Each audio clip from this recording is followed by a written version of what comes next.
Tens of thousands of people in Central African Republic have fled their homes after attacks by armed groups and government forces in the country's northwest. Medical aid organization Medecins Sans Frontières says there is concern of outbreaks of disease in the coming days.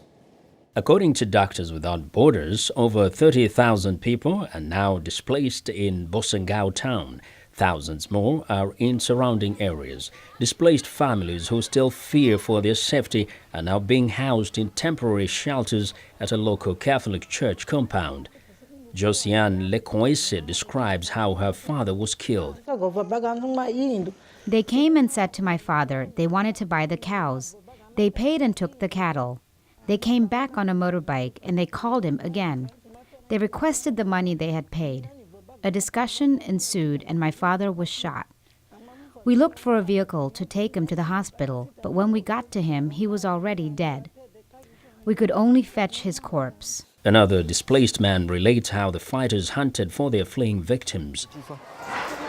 The Seleka fighters came to the neighborhood and started shooting. We went to the bush to our fields, but they also came there to hunt us down. I have lost everything. Aid agencies have warned that with the rainy season dragging on, conditions at camps remain precarious with limited access to shelter, clean water, food and sanitation for those affected. Currently we have people here with a lack of hygiene, a lack of water, sanitation, and we are very concerned of possible outbreaks to occur in the near future. People are too afraid to go back to their houses.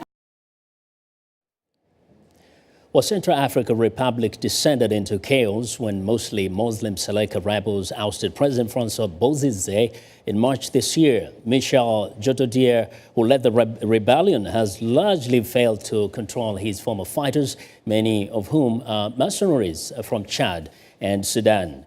Now, we want to know what you think about Africa 54. Join the conversation on Facebook and check out our headlines 24/7 on voaafrica.com.